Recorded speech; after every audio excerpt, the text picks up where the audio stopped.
আমি যে কথাগুলো বলবো অনেকের কাছে ভালো লাগবে, অনেকের কাছে ভালো লাগবে না, বাট আমার কথাগুলো যদি ভুল হয় আমাকে শুধরে দিবেন। গেল 5ই আগস্টে বাংলাদেশ সময়ে আমরা যখন দেখলাম যে দুপুর 2টার দিকে শেখ হাসিনা সরকারের পতন ঘটলো, সেই পতনের পর আজকে আগস্টের 5 তারিখ সম্ভবত, না এই সময়টার মধ্যে প্রায় 1 মাসের মধ্যে বিপরীত যে রাজনৈতিক শক্তিগুলো ছিল, বাংলাদেশ জাতীয়তাবাদী দল মানে বিএনপি, ইভেন জামায়াত ইসলাম, বাকি যারা আছে তাদের কথা আমি বাদে দিলাম, এই দুইটা শক্তি একে অপরের সাথে টেক্কা দিচ্ছে। জামাতের যে রাজনৈতিক কৌশল, সেই রাজনৈতিক কৌশলের কাছে অনেকটাই কিন্তু হেরে যাচ্ছে বিএনপি। বিএনপির রাজনৈতিক কৌশল যতটা না হারছে, তার চেয়ে বেশি সমস্যা হচ্ছে 5% লুটেরা। এটা বাংলাদেশ আওয়ামী লীগ এবং বিএনপির মধ্যে বিদ্যমান। আপনি দেখবেন আওয়ামী লীগের সময়ও এই 5% লুটেরা সবসময় কাজ করে, যাদের সংখ্যাটা শেষমেশ 95% হয়েছিল, আওয়ামী লীগের পরিণতি পতন হয়েছে। আর বিএনপির মধ্যে এই 5% আবার জেগে উঠছে। বিপরীতে জামাতের ভূমিকাটা আলাদা। অনেকে মনে করেছিলেন যে জামাত ইসলাম আসলে আন্তর্জাতিক কানেকশনটা কিভাবে পাবে, কিন্তু আপনি দ্য হিন্দুর একটা প্রতিবেদন যদি কালকে দেখেন, তাদের দেশের রাজনৈতিক বিশ্লেষকরা বলছে ভারত সরকারকে বাংলাদেশের প্রতিটি রাজনৈতিক দলের সাথে মিলেমিশে কাজ করতে হবে। দ্যাট মিনস জামাত ইস্যুতে ভারতের বক্তব্যটা কৌশলীভাবে এসেছে। অপরদিকে আপনি যদি চীনের কথা দেখেন, চীনের যেই পররাষ্ট্রমন্ত্রী বাংলাদেশে আছে, রাষ্ট্রদূত, গতকালকে জামাতের আমিরের সাথে তার কথাবার্তা হয়েছে। এটাও কিন্তু একটা সারপ্রাইজিং ইস্যু। আবার আমরা পাকিস্তানের কথা বাদই দিলাম, আর অন্যান্য যেই বৈদেশিক শক্তিগুলো আসছে তারাও আস্তে আস্তে জামাতের সাথে কানেক্টিভিটিতে জড়াচ্ছে। এখন জামাতের কোন কৌশলের কাছে বিএনপি এই মুহূর্তে হেরে যাচ্ছে? জাস্ট গত 1 মাসের ইস্যুতে, বেশি না, 1 মাসে বাংলাদেশের গণমাধ্যমগুলোতে যেই পরিমাণ বিএনপির যতটুকু যে 5%, এরা কিন্তু আসলে দলের কর্মী না, বাট এরা দলের নাম পদবি ব্যবহার করে। আমি বারবার বলি, টোকাই ছেসরা, মানে এলাকায় থাকে, কোনো কাজকর্ম নাই, ভাদাইম্যা। দল যখন আওয়ামী লীগ আসে এদের এক শ্রেণী আওয়ামী লীগ হয়ে যায়, আবার যখন বিএনপি আসে বিএনপি হয়ে যায়। আবার অনেকে আছে দল দলই করে, বাট এক দল আসলে এরা চুপ থাকে, এরা আবার যখন আসে তখন জাগাইয়া ওঠে। এই শ্রেণীটা অলরেডি বাংলাদেশের বিভিন্ন জায়গায় বিভিন্ন ধরনের অপকর্মে জড়িত হয়েছে।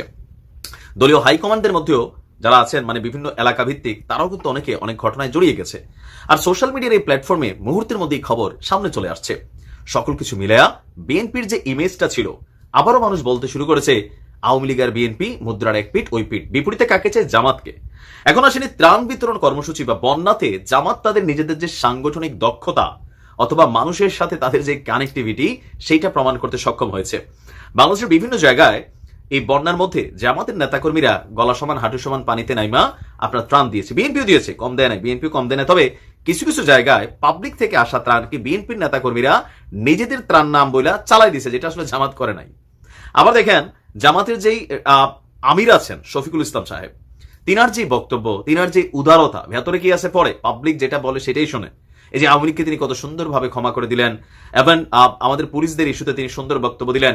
মানুষের মধ্যে এই সুন্দর কথার একটা ইফেক্ট কিন্তু ক্রিয়েট হয়ে গেছে। অপরদিকে বিএনপি যারা নেতাকর্মীরা আছেন অনেক জায়গায় কিন্তু একটু কঠিন কঠিন বক্তব্য দিচ্ছেন, যেটা জামাত দিচ্ছে না। আমি বুঝাইতে পারছি কিনা জানি না। পাবলিকের কাছে গত 1 মাসে বিএনপির অবস্থানটা যদি আমি ধরি ছিল 100, সেইটা এখন আছে ধরেন 80। জামাতের অবস্থান যদি ছিল 50, এইটা এখন চলে গেছে 80। এটা কেন হয়েছে?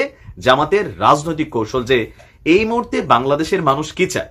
আবার সবচেয়ে আরেকটা আশ্চর্যজনক বিষয় হচ্ছে জামাতের চেইন অফ কমান্ড।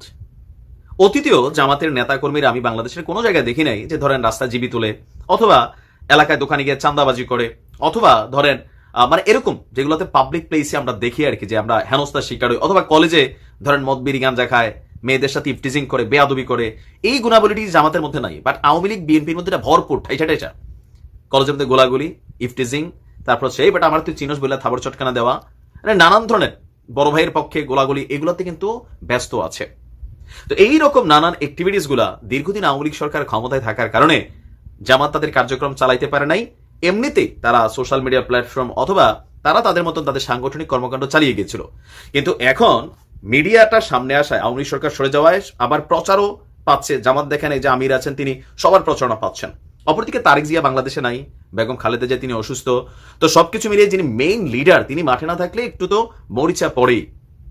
এখন এই মরিচাটা পড়তে পড়তে কূটনৈতিক যে কানেকশনটা, যেটা ভাবছিল অনেকে যে জামাতের সাথে কূটনৈতিক কানেকশন করবে কিনা, আপনি আফগানিস্তানের দিকে তাকান, আস্তে আস্তে সবাই কূটনৈতিকভাবে কানেক্টিভিটিতে চলে আসতেছে। সো সেই ক্ষেত্রে বিএনপি সর্বোচ্চ চেষ্টা করছে তাদের দলীয় নেতা কর্মীদের মধ্যে শৃঙ্খলা আনার জন্য, মামলাও করছে, বহিষ্কারও করছে, কিন্তু তারপরে কোথাও না কোথাও কথা শুনছে না। এটা আমাদের চরিত্র, আরো হার্ড লাইনে যেতে হবে। বাট বিপরীতে জামাত তারা তাদের দলটাকে সুন্দরভাবে কন্ট্রোল করছে, সবকিছু মিলিয়ে জিলিয়ে একটা অবস্থানে নিয়ে যাচ্ছে। জামাতের রাজনৈতিক কৌশলের কাছে এই মুহূর্তে রাইট নাও তারেক জিয়া বিহীন, আমি বলতে পারি বেগম খালেদা জিয়া বিহীন যে বিএনপি আছে বাংলাদেশে, পেরে উঠছে না। এই মুহূর্তে জামাত বিএনপি কিন্তু একে অপরের আমরা ভোটের মাঠের যোদ্ধা, আমরা বিপরীত যুদ্ধেই বলতে পারি, তাই না?